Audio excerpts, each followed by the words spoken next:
qui va toucher une fortune pour organiser une Coupe du Monde au Qatar, eh ben, vous pouvez être sûr que le mec est gavé de monnaie,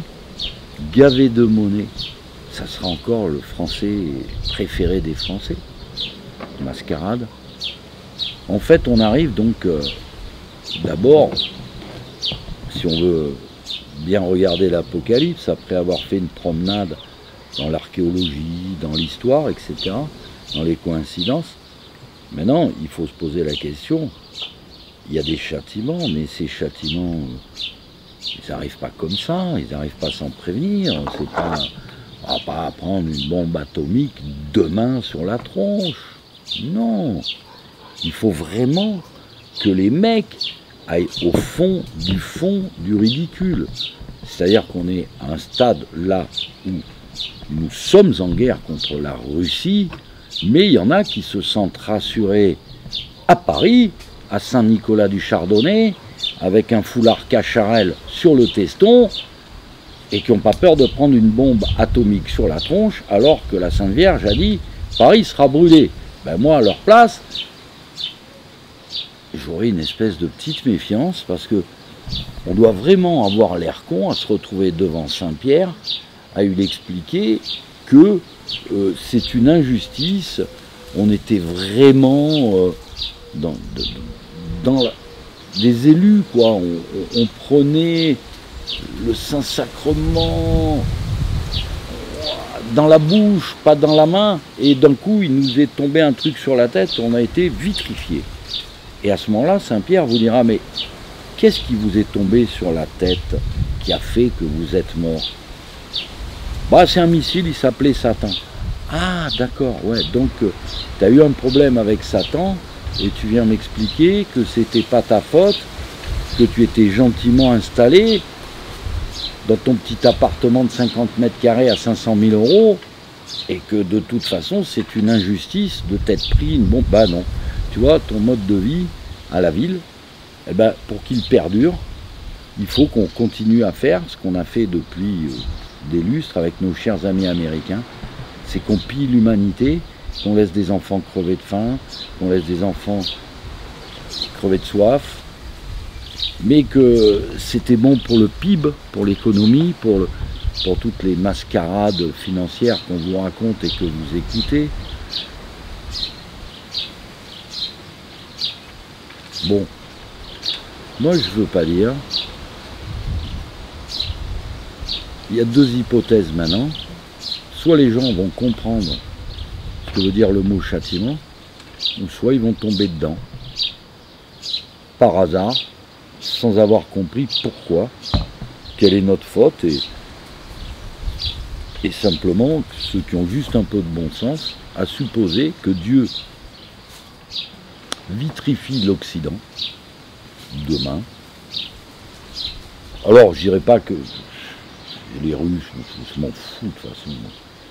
Entre Néron et Caligula, je ne choisis pas. Entre Biden et Poutine, je ne choisis pas.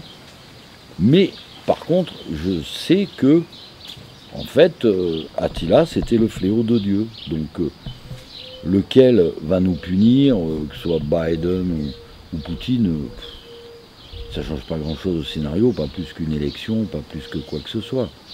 Donc, je pense qu'il va falloir maintenant reprendre sérieusement à comprendre ce qu'est la bête de la terre, ce qu'est la bête de la mer, et comment elle va nous amener, parce que toute l'agitation électorale, etc., m'a obligé à arrêter un peu le récit, parce qu'alors là, les gens, ils sont perturbés, ils sont indissipés, etc. On ne peut pas essayer de leur expliquer quelque chose de clair. Donc voilà, nous sommes à Sodome.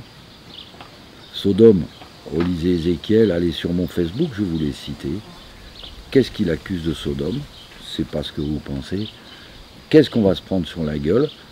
Bah, de toute façon, ce qu'a pris Sodome, on n'est pas Ninive, et Jonas ne viendra pas perdre son temps ici, pas plus que Jésus. Et voilà, après, donc c'est un sujet qu'on, je pense qu'il faut aborder avec beaucoup de détachement, beaucoup d'humour, beaucoup d'autodérision. Et quand même, je le dis, bon, parce qu'il y a plein de gens le fait qu'ils m'ont compté sympa, tout, il y a plein de gens sympas et tout. Parce que j'avais dit à un moment donné, ceux qui veulent venir ici, etc. Oui, alors j'ai un gîte là, j'ai un gîte. On va le faire plus simple, j'ai pas tellement besoin de coup de main. Mais si vous avez besoin d'un coup de main, je sais pas, peut-être pour apprendre à comprendre l'évangile, peut-être. Pendant un moment, je me suis dit, il y a des gens qui vont m'appeler, pas pour m'aider, mais parce qu'ils ont besoin d'aide. Mais alors là, des gens qui savent qu'ils ont besoin d'aide ou qui pensent qu'on pourrait leur être utile, ça va être très compliqué parce que il y a une nouvelle mode qui vient de sortir, c'est le mec, depuis le Covid, il s'est réveillé et il a tout compris. Il a compris que le diable existe. C'est bien, mais alors là, on n'est pas rendu au bout, on ne peut pas discuter, donc je vous conseille à tous, presque dans une mauvaise version, on va dire, une glaire, n'importe, mais lisez au moins les évangiles, parce que là, si vous n'avez pas la base élémentaire, je ne mets pas cher de la compréhension de ce qui va arriver, voilà. De la capacité de comprendre ce qui va arriver et du pourquoi. Pourquoi il faut se pencher, je l'ai expliqué, Saint Paul, qui explique que voilà, je vous ai évangélisé, mais j'ai toujours travaillé de mes mains. Les gens aujourd'hui, économiquement, je pourrais vous faire un truc d'une heure, hein, pour vous expliquer, c'est cuit quoi. Voilà. Alors c'est simple, voilà, je vais vous expliquer. C'est pas la peine d'écouter BFM MEDE, Boursorama, voilà, c'est cuit. Voilà. C'est simple, c'est cuit. Voilà. Parce que dans l'état actuel des choses, on ne pourra plus faire copain avec la Russie d'ici un sacré moment.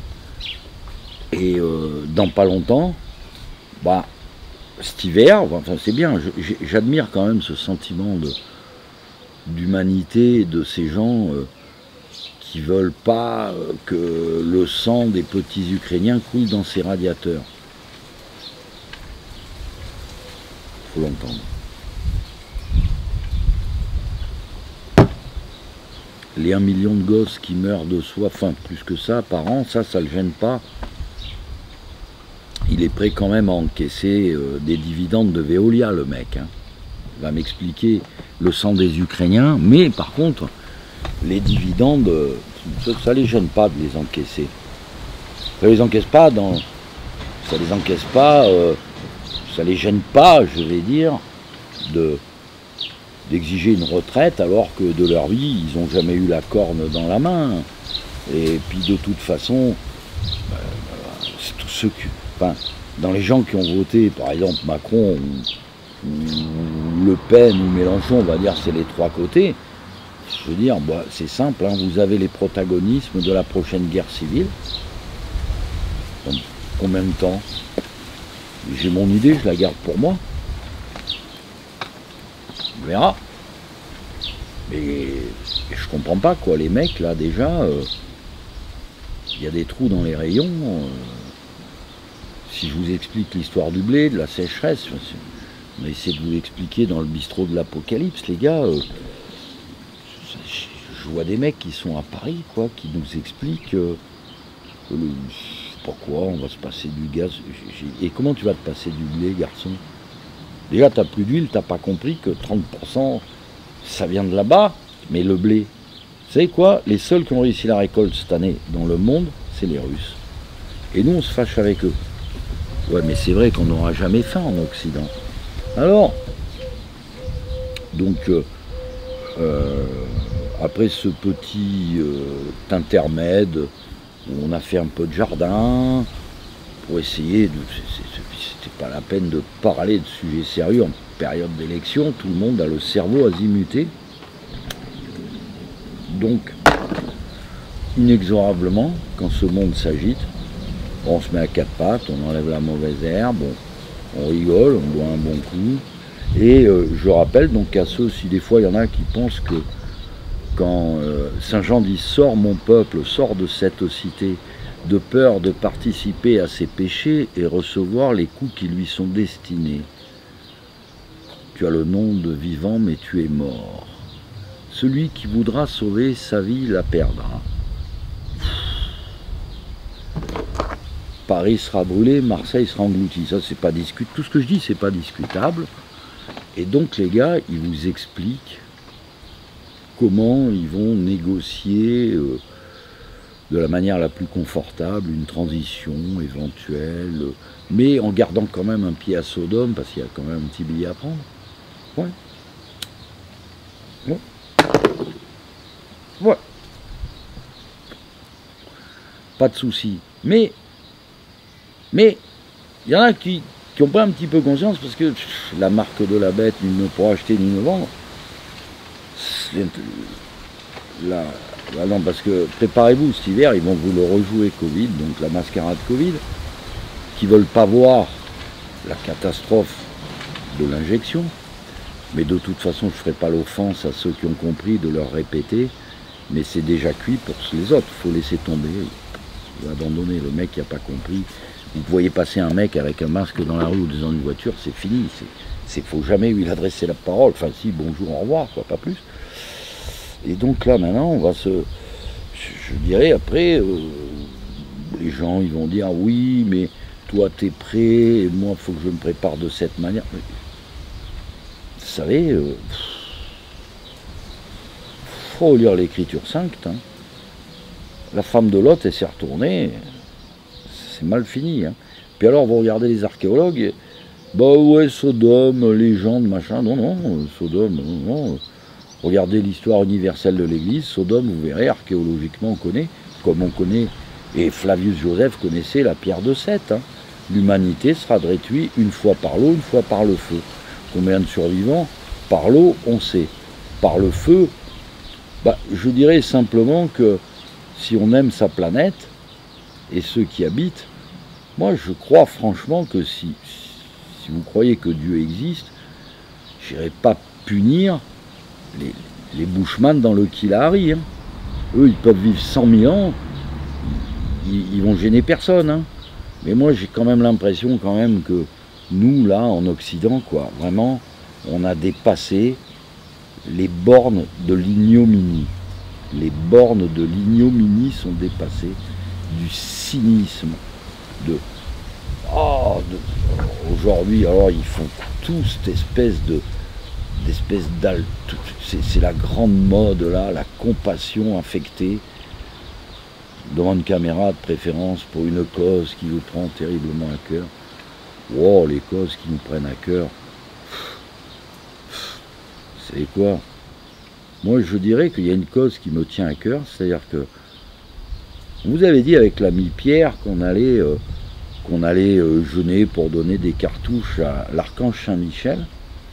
Alors je crois que là maintenant, je vais jeûner et prier pour que le bon Dieu intervienne pour détruire ce qui est néfaste à sa création.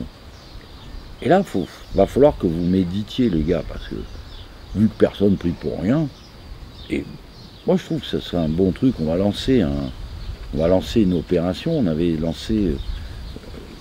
je crois, avec Pierre, on avait dit, on lance une quête officielle, on demande des jours de jeûne, des jours de sacrifice pour l'archange Saint-Michel. Je pense que maintenant, le nouveau truc qu'on va demander, c'est, on va demander à Dieu de débarrasser l'humanité de son cancer, de ses métastases et de ses causes du cancer. Et le cancer de l'humanité, moi je pense que tout le monde sait d'où il vient. Tout le monde sait d'où il vient. Mais c'est tellement plus confortable. Un bel été à Babylone. C'est ce que vous allez avoir. Donc je vous donne rendez-vous cet hiver. Je ne sais pas les misères qui vont nous sortir avec la mascarade Covid. J'aurai un logis pour ceux qui ne veulent pas passer un Xème confinement à la ville. J'ai un petit logis que je peux proposer quand vous voulez, pour ceux qui veulent juste voir comment on vit, voilà, simplement, sans demander à Dieu plus que l'on ne mérite.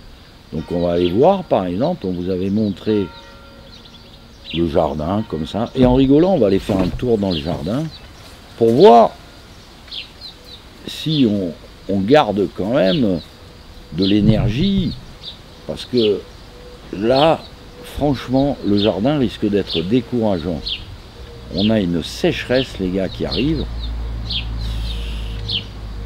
Bon, j'avais un peu prévu, mais alors là, elle s'annonce pire que ce que j'avais prévu.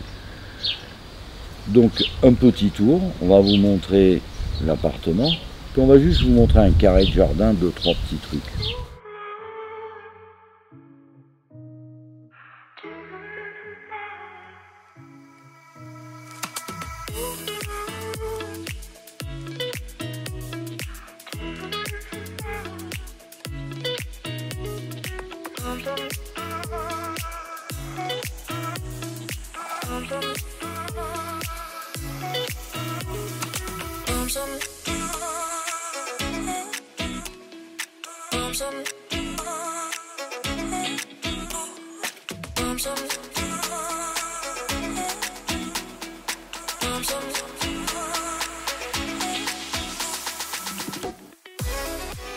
Des roses. Ah, comme c'est beau des roses. Regarde ce merveilleux bouquet là. Là, dans mes bras. Une pluie de roses, c'est pas un livre de Sainte-Thérèse de Lisieux. Qu'est-ce que ça donne une sécheresse? Ça donne que déjà, bon là il y a des oignons.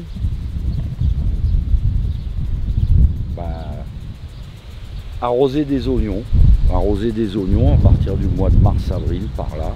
C'est un peu la folie. On met le canon, on arrose autant qu'on peut pour emmagasiner l'eau, malgré la paille. On va rajouter énormément de paille. Là, sur un petit coup de colère, on a planté quelques pommes de terre qui sont là, qu'on va encore désherber. Comme on a de l'humour, on va faire 3 méthodes. Celles-là, on va les buter. Celles-là, qui sont juste recouvertes, alors il y a l'histoire, on va les faire sous paille, mais pas avec le truc qu'ils vous font. Et ceux-là, on va les faire sous paille. Ceux-là, on va les faire en classique. Bon, là, la nature... regarde, mais regarde les fraises, elles ont redressé, regarde comme les feuilles se sont redressées. Tu sais, elles étaient, regarde comme elles aiment l'eau, les fraises. T'as vu ça un peu? Elles se redressent là. Ah, ça fait plaisir à voir. Là, je vais mettre une ligne de carottes. Là, tu verras que les graines sont prêtes. On va pouvoir... Regarde, tu vois ce carré, comme il est horriblement...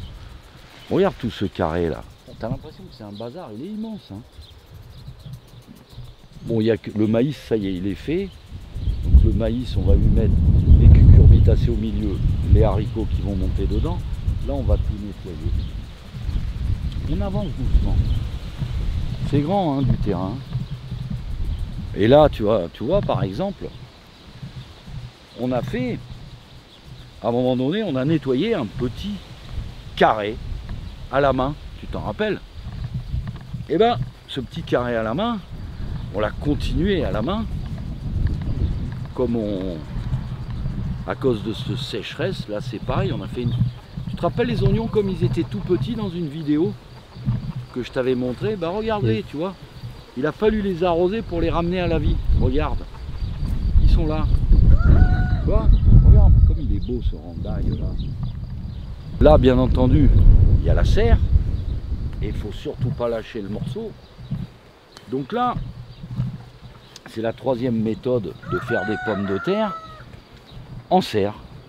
Donc voilà, elles sont sous paille. Et là maintenant, il faut accélérer le plus vite possible. Donc il y a beaucoup de monde qui va se déplacer. Le problème, c'est qu'en serre, tu arrives à faire des légumes géants. Mais le pire, c'est que même gros comme ça, Goûte-le, lui. Tiens, attrape. Même gros comme ça. Il est pas creux. Il est juteux. Il est bon. En effet. Dieu donne, Dieu reprend, béni soit le nom du Seigneur. Un simple radis. Je vous assure que les légumes vont être très très chers cet été, mais ce sera rien à côté de ce que vous verrez cet hiver. Rien. Regarde le carré que je t'avais montré que j'ai désherbé, il est là. Regarde-le, le carré. T'as vu? Alors là, on s'est amusé avec une autre méthode pour les pommes de terre. C'est-à-dire que c'est du BRF avec la mauvaise herbe, etc. Et alors, on a écarté, on a mis une patate dedans, du BRF du compost par-dessus, et c'est tout. Et comme on est encore plus, alors il y en a qui ont repoussé tout seul de la pomme de terre, tu peux regarder tout le rang, il n'y a pas une mauvaise herbe, hein, j'ai tout enlevé. Regarde ton carré de pomme de terre. Il n'y en a pas une. Et oui, on a tout en haut là. Un, c'est, je l'ai trouvé, éradiqué. Voilà. Ah. Voilà. Petit terme. Voilà, donc c'est propre, c'est prêt. Donc, BRF, trou, pommes de terre, compost, terminé. Il y en a qui sont poussées toutes seules de l'année dernière, c'est pour ça que j'ai mis ça là. Et j'en ai rajouté dans des trous, c'est pour ça qu'on voit des trous où elles vont pousser. Voilà, c'est une autre méthode fantaisie. Par contre, là, j'ai une vision d'horreur. C'est un rumex, ça? Non. Je les ai tous enlevés à la main, les rumex. Tous. Non, c'est une pomme de terre. Et là, ouais, il me reste encore un peu de rumex à éradiquer, là et là. Et tout le rumex, cette mauvaise herbe, est enlevé. Et là, même chose. Mauvaise herbe, paillage, tout est là, vous voyez, ça c'est du rumex, ça va pourrir le fond, voilà. Et là, eh ben, on viendra voir, dans pas longtemps, ce qui va pousser comme cucurbitacée. Et puis on ne sait jamais si des fois, peut-être que cette bande-là, l'année prochaine, c'est du pur gazon, hein, tu peux montrer, là, toi, c'est vraiment, c'est de la prairie, où normalement, tu fais pas de jardin, là, tu vois. Là, c'est de la prairie, c'est... Et ben, tu vois, cette partie qui va de là à là, je crois que pour l'année prochaine, je vais la mettre en potager. Comme ça, on ne sait jamais s'il me vient des réfugiés de Babylone, ou de Sodome, ou de Nini, ou de Gomorre. Bon, je leur dis, écoutez, là, vous avez un carré de terrain. Moi, je suis vieux. Plantez dedans et vous mangerez. Voilà, si vous passez par là, vous ne savez pas où dormir, plutôt que de louer un Formule 1, ben passez par là, peut-être on mangera ensemble. Si vous avez envie de voir à quoi ressemble la Vendée, que vous méditez de prendre vos vacances en Vendée, oui, une famille avec 3 enfants.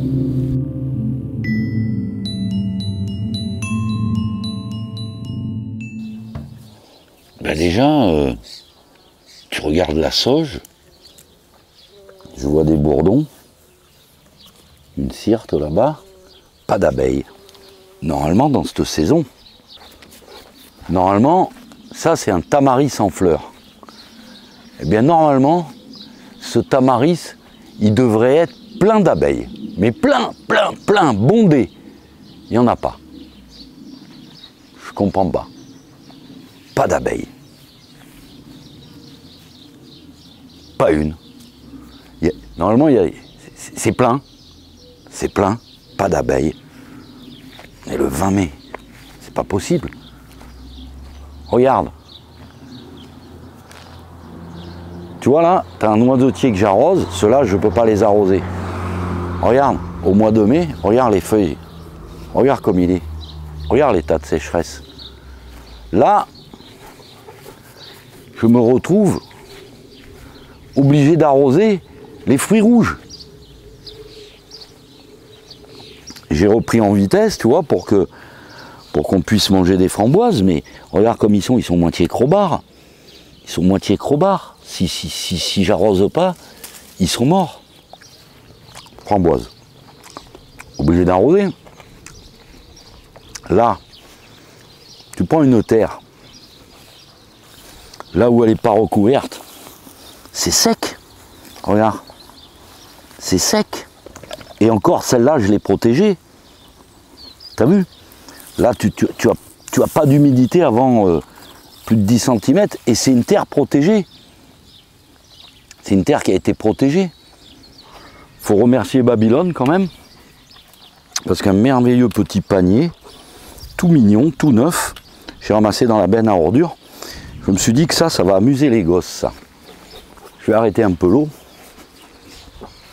Et là, tu as les images de la semaine dernière.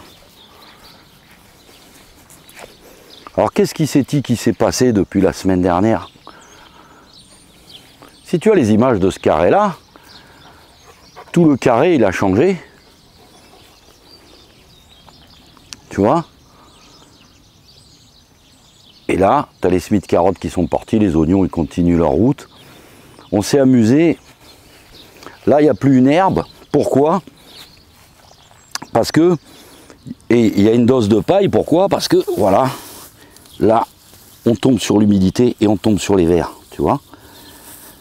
Là, tu peux regarder le carré de pommes de terre.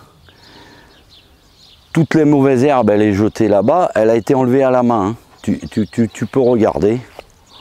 Le jeu, ça va être de décider à quel moment on se met à fond. Tu as vu, au fait, j'ai désherbé à la main tous les artichauts, là. Hein. Tu as vu un peu? Ça n'a pas été de la rigolade. Hein. Quel combat on va faire au plaisir du jardinier. Ça y est, elles sont arrivées. C'est le moment où tu vas même pas manger à table. Tu vas dans ton jardin, tu prends les fèves fraîches, toutes cueillies.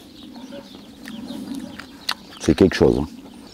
La culture du maïs à la méthode sud-américaine, c'est-à-dire avec les cucurbitacées entre les maïs. Et là, les haricots, ils sont semés au pied des maïs. Les haricots du Saint-Sacrement, bien sûr. Alors là, tu as vu ce petit pêcher, je te l'avais montré, qu'on avait fait partir. C'est un noyau. Il y a 4 ans, ça, c'était un noyau. Et tu vois, du noyau, il produit, il n'est pas malade, parce que je peux t'assurer qu'aujourd'hui, trouver un pêcher qui garde ses feuilles, ça devient dur. Lui, il va bien. Il y en a d'autres qui sont en train de pousser. Toute cette parcelle, peut-être on va la mettre en légumes d'hiver, on ne sait jamais, peut-être il y a des gens, tu vois. Des oignons, on ne devrait pas en manquer. Hein. Donc là, rien de neuf sur la planète. Au niveau de la serre, on avait vu qu'on avait mis une autre pratique pour s'amuser sur les pommes de terre. Sous paille. Voilà. Donc là, c'est du foin, en l'occurrence. Et alors, qu'est-ce qui se passe là? Bien entendu, la terre. Tu vois, elle n'est pas arrivée, elle n'était pas à maturité. Tu vois, la première, on n'était pas bien. Mais bon. Et le fond reste quand même assez sec. Tu vois, alors ça, tu vois les patates? Et en même temps, je fabrique la terre. Voilà. Ça, c'est de la linzer à tous les coups. On en oublie toujours d'ailleurs, hein, quand on fait à la main. Là, c'est l'autre méthode. On est sur l'autre méthode. On travaille sur du BRF de résineux, puisque beaucoup de gens disent qu'ils ne poussent rien sur du résineux, à plus forte raison des patates. On va le savoir dans pas longtemps. Et là, tu vois, tu prends un pied. Donc là, on a fait des trous. on a mis du compost, c'est tout. On n'a rien fait d'autre. Voilà, et tu butes avec ton BRF. Et ta patate, elle pousse. Voilà, on a fait un puits, on a mis une patate, 2 pelletées de compost, que du BRF. Voilà. Donc, on s'est amusé à produire de 3 façons différentes des pommes de terre. On verra bien laquelle est la meilleure. Elles n'ont pas toutes été plantées en même temps, elles vont venir... Donc là, pour l'instant, celles-là, on ne les mange pas. Viens, on va se manger celle de la serre. Ben, tu vois, j'ai arrosé les... Moi, j'ai commencé, je conseille aux agriculteurs d'y penser parce que cet hiver, ils ont chauffé la vigne. Mais alors, cette année, avec la sécheresse, c'est pas bon. Donc, après l'avoir taillée, tu peux la montrer en ligne, c'est de la vigne à raisin de table que je vais ficeler d'ailleurs. Je vais un peu la retendre dans pas longtemps.